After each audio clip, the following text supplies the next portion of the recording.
My dogs are in a field just in front of me, on the other side of a fence. I can't go into that field myself because it's got barbed wire, but they climb underneath. And they're chasing rabbits around the field. They're very lively, my dogs. I always think it's really interesting when they sniff at things. Of course, they do sniff at things quite a lot, as you can probably imagine. Usually the same places, actually. When I walk down the lane, there are certain walls, corners of certain walls that they always sniff at. Certain trees that they would forage around and sniff at.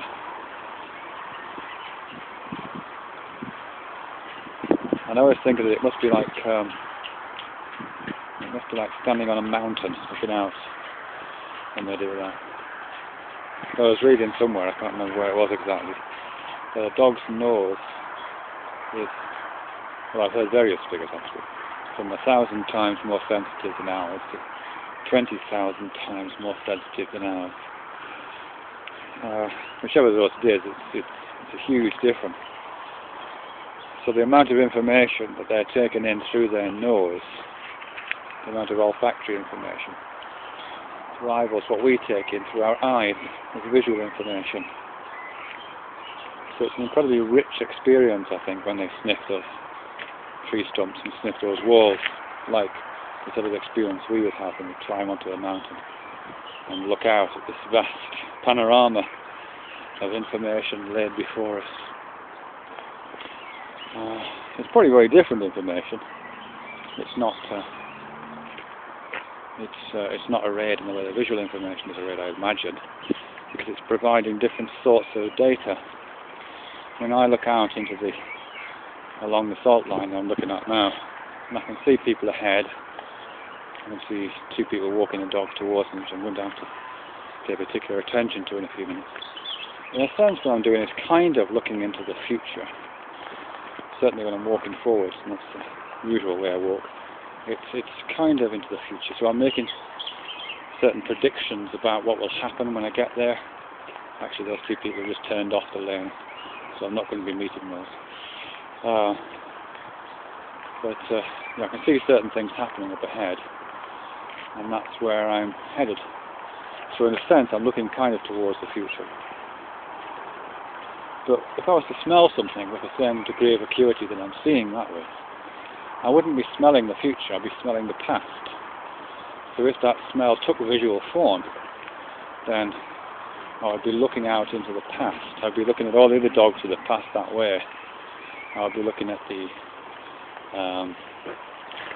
history of that spot fading, presumably with distance, as the volatile compounds from the smell volatilize, and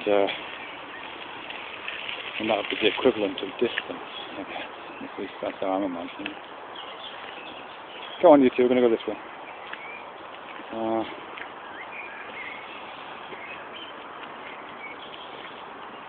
Also, it's probably completely different in dogs, but certainly from what I understand it in humans at least, the olfactory sense, the sense of smell, is sort of wired differently in the brain. It's the only sensory mode which doesn't pass through, I think it's the thalamus. So there's this kind of loop missing out of that processing system. And it's sort of been argued that that's the reason why sense of smell, is so evocative, particularly of memory.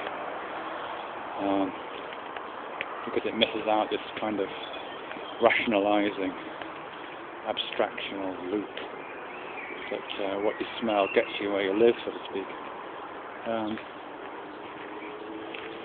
And if that's the case, then presumably these dogs, if it is the same in dogs, who knows?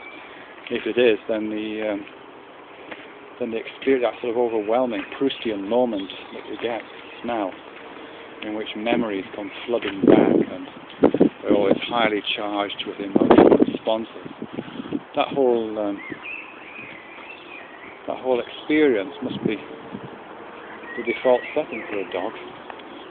Every sniff of a post must be like one of those petit madeleines that figures so significantly in Swan's Way. Is it Swan's Way? One of those. Yeah.